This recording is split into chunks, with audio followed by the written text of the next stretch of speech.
안녕하세요. 중딩의 자동차 이야기 오늘도 시작해보도록 하겠습니다. 네, 시작하기 전에 한마디만 먼저 드리면 일단 저번 영상에서 드려야 할 얘기를 못 드려서 이번 영상 앞에서 짧게 얘기를 해드리면 카니발, 하이브리드랑 전기차 얘기해드리려고 했는데 못 해드렸는데요. 하이브리드는 일단 나오기로 했고요. 하이브리드는 일단 22년이나 23년쯤 페이스리프트 때 나올 예정이라고 하고요. 전기차도 나올 예정이라고 합니다. 그래서 24년이나 25년쯤에 나온다고 합니다. 그래서 좀 늦은 감이 있지만 일단 나온다고 합니다. 네, 그러면 첫 번째 소식 이제 전해드리도록 하겠습니다. 네, 첫 번째 소식 일단 코나 N입니다. 코나 N 이제 8월 말이나 9월 초쯤 나오기로 지금 예정이 되어 있는데요. 코나 페이스리프트가 나오면서 코나 N도 같이 나올 거다라고 하는데요. 페이스리프트가 나올지는 모르겠지만 일단 코나 N은 굉장히 디자인이 지금 코나랑 많이 다른 것을 알 수 있습니다.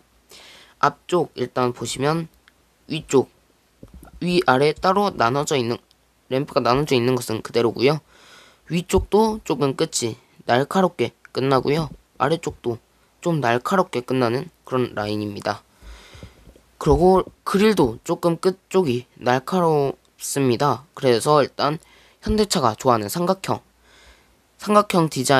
삼각형을 안 쓰면서 조금 뾰족하게 나오게 하려는 것 같습니다. 그릴은 그렇게 크진 않지만 위에 조금 작더라도 아래도 만들어서 아래도 구멍이 좀 크게 뚫리게 해서 그릴도 위아래로 나뉘어 있는 것을 볼 수 있습니다. 네, 그 다음 사진은 대각선에서 찍은 사진인데요. 대각선에서 찍은 사진 보시면 옆쪽은 일단 크기는 변하지 않을 것으로 보이고요. 옆쪽에서 딱히 달라지는 부분은 휠 달라집니다. N 휠이 굉장히 멋있는 휠이 많은데요. N에 들어가는 휠은 별을 굉장히 많이 집어넣는데요. 코나 N에도 별 비슷하게 모양이 들어가는 것을 볼 수 있습니다. 별 모양이 들어가고 사이사이에 일직선이 5개가 뻗어 있는 것을 볼 수 있습니다. 대각선 뒤에서 찍은 사진인데요. 뒤쪽에는 맨 위에 N에 많이 들어가는 삼각형 브레이크 등이 들어가고요. 뒤에 그 아래의 브레이크 등에도 앞에서 본 것과 같이 뾰족한 끝을 보여주고 있습니다. 그리고 그 아래에 현대차 엠블럼이 들어가고요. 그 아래쪽에 또 있는 방향지시등, 후진등은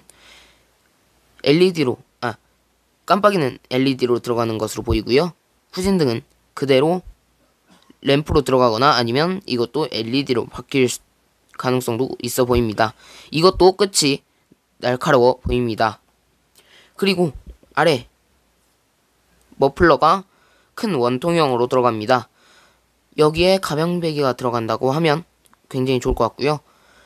벨로스터 팝콘 튀기는 소리가 굉장히 멋있는데요.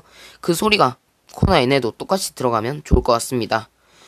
코나 N이 이번에 돌아오면서 작은 거인이 되어 돌아온다고 합니다. 일단 출시가 되면 바로 저도 보러 가도록 하겠습니다. 옆에 사진인데요. 코나가 만약에 페이스리프트가 이번에 나온다고 하면 살짝 뭔가 전 모델보다 커지는 것 같긴 한데 페이스리프트 모델도 같이 나온다고 하면 커질 가능성도 없진 않을 것 같습니다. 뒷모습 좀 더 자세히 보면 일단 깜빡이는 LED가 확실한데요. 후진등은 그대로 램프로 들어가는 것 같습니다. 그리고 일단 지금 제가 보여드린 사진들을 보시면 어느 정도 램프 디자인이나 이런 거는 다 보이는 것 같은데요. 확실히 날카로운 선들로 날카롭게 좀 만든 것 같습니다. 삼각형 대신에 조금 더 삼각형은 아닌데 삼각형같이 만들어 놓은 것을 볼 수 있습니다. 그 다음은 블레이저인데요. 쉐보레가 한국에는 트레일 블레이저 대신에 트레일 블레이저를 팔고 있는데요. 그 트레일 블레이저 말고 트레일 블레이저보다 큰 블레이저를 한국에 들여온다는 소식입니다. 지금 중국에 팔고 있는 블레이저인데요. 이 디자인과 비슷하게 들여올 가능성이 높다고 합니다. 일단 이 차와 비슷한 쉐보레 차종이 있었죠. 이 차와 비슷한 쉐보레 차는 일단 예전에 있었던 지금은 단종된 올란도 차종과 비슷하다고 하는데요. 일단 이 차도 블레이저와 굉장히 비슷한 디자인인데요. 크기는 팰리세이드보다 조금 작다고 합니다. 이따가 뒤에서 크기도 말씀을 드릴 거고요. 앞쪽 보시면 이 차는 RS라서 조금 일단 엠블럼도 검은색 그리고 휠레도 검은색인데 빨간색 라인 들어가 있는 모습입니다. 일단 은색인데 앞에서 보실 때 그릴도 위아래로 나눠져 있는 쉐보레의 그런 디자인이 들어가 있고요. 그릴도 좀 크고요. 길이도 여기서 봐도 좀 더 많이 길어 보입니다.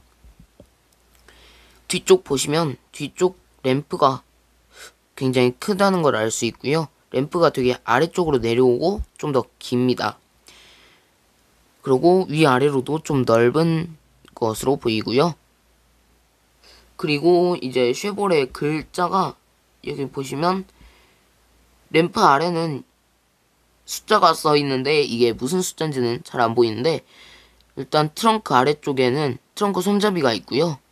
트렁크 손잡이가 지금 여기에 엠블럼 아래에 있는지 아니면 좀 더 아래에 구멍이 하나 더 있는데요. 그 구멍이 있는지는 파악은 안 됐지만 이거는 손잡이가 이거 트렁크 아래에 있는 것으로 보이고요. 여기 쉐보레 블레이저 써 있습니다. 블레이저는 일단 사륜이 있고 사륜이 없는 모델이 있다고 하는데요. 뒤에 가서 좀 더 자세히 말씀드리도록 하겠습니다. 일단 이 차는 5인승이라고 하는데 이쪽을 보시면 2열이 있고 3열이 있는 것으로 보이는데요. 일단 여기서는 5인승이라고 하지만 7인승으로 일단 하도록 하겠습니다. 7인승짜리 차인데요. 굉장히 큰데 팰리세이드보단 좀 더 작다고 합니다. 휠베이스도 팰리세이드보다 짧고요. 폭도 짧고 높이도 낮고요. 그렇게 해서 조금 더 작지만 그만큼 팰리세이드보다 좀 더 싸다고 합니다. 일단 국내에 들어올 때 가격은 아직 나오지 않았지만 들어올 때 가격도 팰리세이드보다 좀 더 싸게 해야지 더 잘 팔리고 사양도 팰리세이드와 비슷해야지 이번에 트레일 블레이저처럼 성공하지 않을까 생각이 듭니다. 실내는 일단 보시게 되시면 계기판에 아날로그인데 가운데 화면이 들어가 있는데요. 이게 디지털 계기판으로 바뀔 가능성은 높지 않지만 일단 가운데 있는 디지털 계기판 화면이 그래도 커 보입니다. 그리고 에어컨 구멍은 동그라미 모양으로 4개가 있고요. 여기 아래쪽에 보시면 뒷좌석과 따로 공조가 있는 것을 알 수 있습니다. 그래서 뒷좌석에도 열선 들어가고요. 그리고 바람 세기 온도 조절할 수 있고요. 조그만 화면이 하나 들어가는 것을 볼 수 있습니다. 그리고 여기에 오르간 형식은 아닌 걸로 보이는데요. 버튼식으로 해서 온도 조정할 수 있는 시스템이 있는 것으로 보이고요. 내비게이션 아래쪽에 내비게이션 조정하는 버튼 4개와 다이얼 하나가 있는 것으로 보입니다. 내비게이션 화면은 8인치거나 10인치 정도 되어 보입니다. 이건 방금 전에 보여드렸던 실내인데요. 7인승으로 보입니다. 제가 봤을 땐 7인승인데 앞에 2자리, 뒤에 3자리, 그리고 뒤에 2자리인 것으로 보입니다. 그래서 뒤에 2자리를 눕히면 완전 평탄화가 돼 있고요. 그리고 그 뒤에 2자리를 접으면 트렁크 공간이 굉장히 넓습니다. 뒤에 2자리를 빼면 이제 트렁크 공간은 그렇게 많이 나오지는 않을 것으로 보이는데요. 이 7인승을 뒤에 2자리를 세웠을 때 아래쪽에 공간이 있는 것으로 보이는데요. 그 공간도 쓸 수 있다고 하면 트렁크 공간이 그렇게 좁아 보이지는 않습니다. 그래서 5인승 롱일 베이스가 처음 공개가 됐다고 하는데요. 아시아 국가에 판매될 모델이라고 하고요. 북미형 5인승보다 길고 넓다고 합니다. 그래서 한국 GM에서 15개 신차 계획에 포함이 돼 있다고 하고요. 국내 출시가 유력하게 주목된다고 합니다. 이렇게 되면 이제 일단 트레일블레이저가 인기를 끈 이후로 지금 블레이저를 들여오라는 지금 목소리가 크기 때문에 들여올 가능성이 더욱 높아지는 것으로 보이고요. 전장은 4978mm, 전폭은 1953mm, 전고는 1734mm, 휠베이스는 2867mm입니다. 그래서 북미형 5인승보다 137mm 길고 10mm 넓고 전고는 34mm 높은데 팰리세이드와 유사하지만 좀 더 작은 크기라고 합니다. 외관은 블레이저 7인승과 유사하다고는 하는데 일단 이건 지금 이 기사에 있는 사진은 7인승으로 보이고요. 리어 오버행 루프라인, 크기를 키운 2열 도어, 그리고 리어 쿼터, 윈도우, 수직 테일게이트가 적용이 된다고 하고요. 트렁크 최대 적재 공간은 7인승, 최대 1970리터 해서 소폭 확대된다라고 합니다. 헤드램프, LED 주간주행 등 듀얼 배기 TV 탑재가 되고요. 스포티함을 강조한 RS 라인, 레드 라인 트림이 있다고 합니다. 근데 RS가 지금 트레일블레이저의 최고 트림인데요. 트래버스에 있는 레드라인 이거를 블레이저에는 가져올 것으로 보입니다. 7인승과 같은 대형 파노라마 선루프가 적용이 된다고 하고요. 실내에는 쉐보레 카마로에 도입된 디자인에서 영감을 얻어서 스포티한 구성을 했다고 합니다. 검은색도 굉장히 예쁜데요. 가운데 RS 지금 맨 처음에 보여드린 RS는 은색의 엠블럼이 지나가는 쪽은 검은색이었는데요. 이 RS는 가운데 블랙인데다가 그릴 가운데로 지나가는 라인은 은색 크롬으로 보입니다.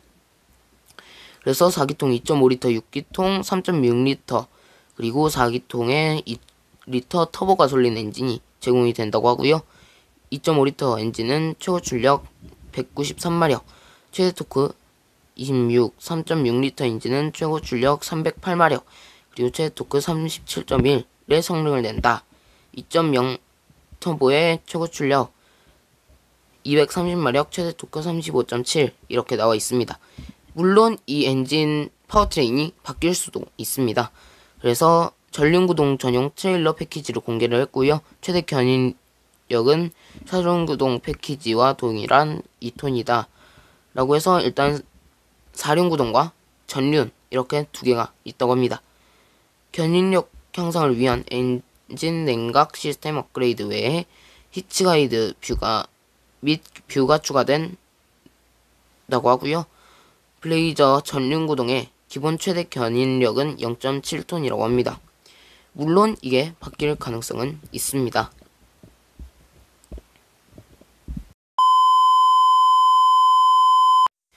그 다음은 지프의 글래디에이터입니다. 네, 올해 안에 사전계약을 받을 것으로 예정이 되어 있는 루비콘 글래디에이터입니다. 지프에서 이번에 처음은 아닌 그런 픽업 트럭인데요. 드디어 우리나라에서 사전계약을 받는다고 합니다. 국내에서 사전계약을 받는다고 하는데요. 일단 앞모습은 지프 랭글러와 동일합니다. 세로 그릴과 동그란 램프 이것과 똑같고요. 옆에는 루비콘이라고 써져 있는데요. 일단 봤을 때 루비콘과 똑같고요. 문도 똑같지만 2열이 루비콘에 비해 좀 더 좁아진 것을 볼 수 있습니다. 픽업 트럭의 적재 공간을 늘리기 위해서 2열이 조금 좁힌 것으로 보이고요. 일단 픽업 트럭은 2열을 중요하게 여기는 게 아니라 운전석과 뒤에 적재 공간을 중요하게 여기는 차량이기 때문에 적재 공간이 제일 중요할 것으로 보이고요. 뒤에 가서 좀 더 말씀드리도록 하겠습니다. 뒤쪽에 연료 주입구가 있고요. 이거는 안쪽 찍은 사진입니다. 뒤쪽은 여기를 봤을 때 클리어 타입이 적용이 되어 있는 것 같은데요. 이게 국내에서 이제 팔 때는 클리어 타입이 아닌 일반으로 갈 수도 있을 것 같습니다. 네, 이렇게 보면 적재 공간이 그래도 렉스턴 스포츠 정도의 공간은 나오는 것 같습니다. 렉스턴 스포츠 칸만 하거나 칸보다 조금 적은 적재 공간으로 보입니다. 네, 사전 계약을 앞둔 지프 글래디에이터가 서울 시내에서 포착이 됐습니다. 그래서 루비콘을 기반으로 해서 글래디에이터 루비콘으로 만들었다고 합니다. 그래서 각진 바디와 길이 5m가 넘는 거대한 차체가 눈길을 끈다. 스팅그레이 컬러로 추정이 되고요. 홈페이지에 따르면 국내 출시 사양의 경우 스팅그레이 컬러를 포함해서 17가지 컬러가 마련된다고 합니다. 전면부는 랭글러와 똑같고요. 그리고 LED 램프를 쓴 것으로 보이고요. 네, 그 다음 측면 하단부에는 랭글러 루비콘 레콘 에디션에 적용됐던 모압 락 레일이 달렸다고 합니다. 그래서 루비콘을 기반으로 한 모델답게 펜더는 까만 플라스틱으로 감쌌다고 하고요. 루프는 랭글러 오버랜드처럼 페인트를 발랐다고 합니다. 지프 홈페이지 내 이미지와 다른 것으로 미루어 보아 이 부분은 변경의 여지가 있다라고 되어 있습니다.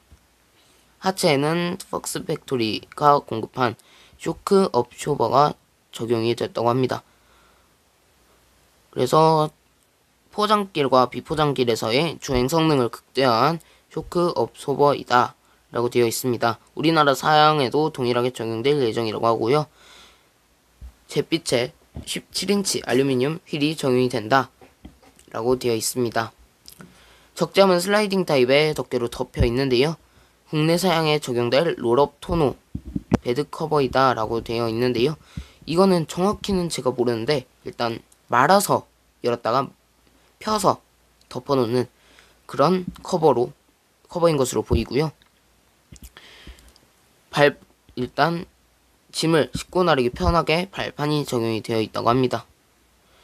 랭글러 루비콘과 다르게 사진 속에서는 클리어 타입의 테일램프가 달렸다고 합니다.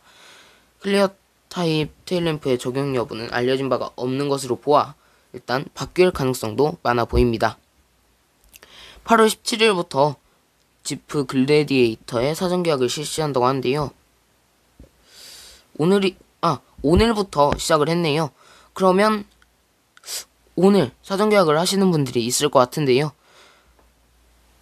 일단 지금 국내에서 고를 수 있는 픽업 트럭은 지금 포드 F150이 들어온다고는 하는데 아직 안 들어왔으니까 렉스턴 스포츠, 칸, 그리고 콜로라도가 끝인데요.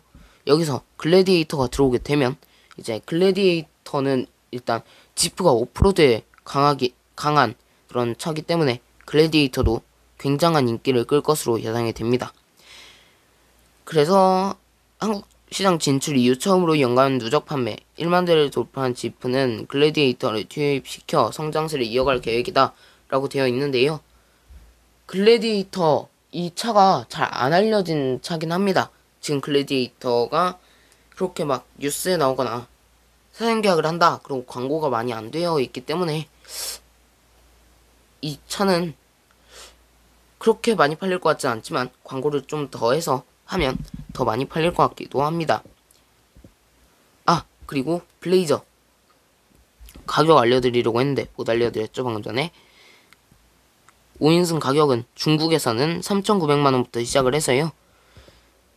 3,900만원 그리고 레드라인이 4,400만원 RS 4WD 하드가 4,900만원 이라고 하고요. 이렇게 되면 팰리세이드보다 좀 더 작으면서 좀 더 싼 걸로 보입니다. 팰리세이드가 VIP를 뺀다고 해도 4천만원대 후반 비슷하죠. 그리고 VIPD 적용을 하면 5천만 원이 살짝 넘는데, 이러면 여기서 만약에 블레이저가 옵션을 더 넣는다고 하면 5천만 원쯤 될 거니까 비슷할 것으로 예상이 됩니다. 5인승 롱휠 베이스의 전 크기는 4978mm, 전폭은 1953mm, 전고는 1734mm, 휠베이스는 2867mm라고 합니다. 이렇게 하면 이제 팰리세이드보다 조금 더 작고요. 그 대신에 조금 더 싼 거, 가격은 비슷한 것으로 보이는데요. 국내에 들어올 땐 더 저렴하게 들어와야지 잘 팔릴 것으로 보입니다. 제가 방금 전에 알려드렸던 내비게이션은 8인치 내비게이션이라고 합니다. 그래서 3열 시트가 제거가 됐다고 하는데요. 5인승은 3열 시트가 제거되어 있다고는 하는데, 일단 아까 사진에선 3열 시트가 있었고 국내에선 7인승을 들여오는 게 더 유리할 것 같고요. 그렇게 되면 트렁크 공간은 1017리터라고 합니다. 2열 시트 버튼으로 폴딩 기능 더 손쉽게 쓸 수 있다고 합니다. 일단 블레이저는 좀 싸고 7인승으로 나와야지 더 잘 팔릴 것 같고요. 일단 나와서 잘 되길 바라도록 하겠습니다. 오늘 소식은 여기까지고요. 구독과 좋아요, 알림 설정 부탁드립니다. 감사합니다.